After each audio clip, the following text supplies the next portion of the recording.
So, ever since I was a little kid, I've loved motorcycles. I was too young to own one, too young to ride one, so I'd draw them. And that's how the addiction gets started.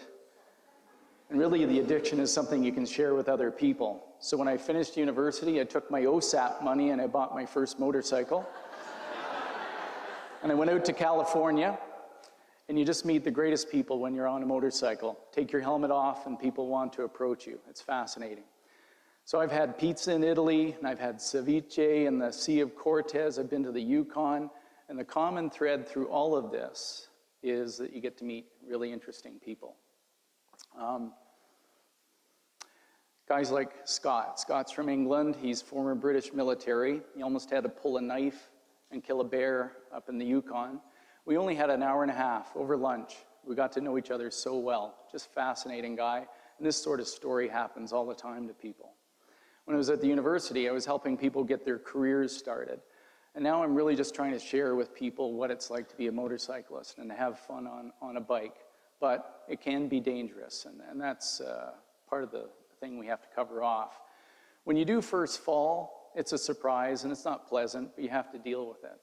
And you should take a deep breath, you should get up, you should relax, and then deal with the fact that the bike's over. Make sure you're all right.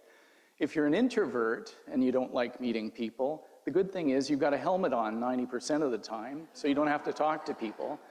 But if you can find people that you like to ride with, that's even better, and so you can discover all kinds of things that they might open up for you.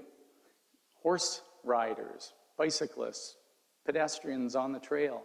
Stop, get to know them. Nobody wants to get buzzed by a motorcycle and get into trouble that way. Share things with people. It's a great way to get around. Now, if you're a Ninja Turtle, you don't have to worry about learning to ride properly. You can just get on the bike and fly through the air whenever something goes bad. But if you're not, you really do need to slow down and take a methodical approach to being a better rider. And that will allow you to recover from some things, like this guy here, who was over quite far, as you'll notice.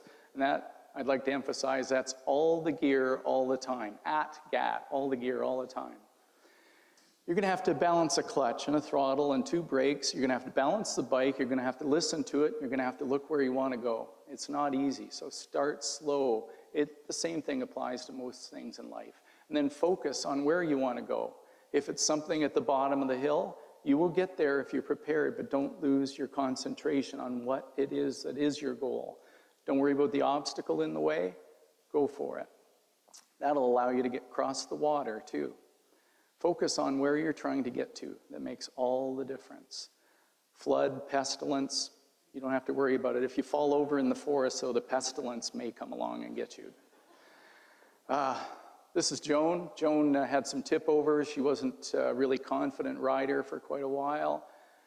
She backed up. She approached it in a slower, more methodical way. And with the help of her husband, she's become a great rider and just a proud person.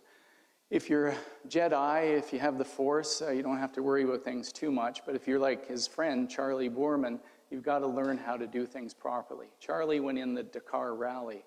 And that's a pretty competitive ride. You learn from this guy, Simon Pavey. Simon is a 10-time Dakar entrant. He was in Campbellville this summer. I took a class with him. Fascinating thing. And the people that you meet at these sorts of things, at least I find, and if you're open to these things, you'll find that people are interesting and want to talk with you. Approach obstacles in the best way you can. Let's go slow, learn how to deal with them in the best way possible. Obstacles are always going to come up. Be prepared. When you fall, you're going to have to deal with that as well. Kelly here is laughing so hard, you can't tell. But her engine's running and she's still got a helmet on, and I can hear her laughing. She was having a great time. It's a good way to reflect and get through things. Here's the two of them, the two friends. They both had falls, and they get up, they share it, take a picture, take a deep breath, move on. Put it in your kit bag. It's an experience you need to remember. Because if things in your rearview mirror are beautiful, then probably the things that are out in front of you are beautiful too. And I hope you find beautiful people when you get to do those sorts of things. Thank you.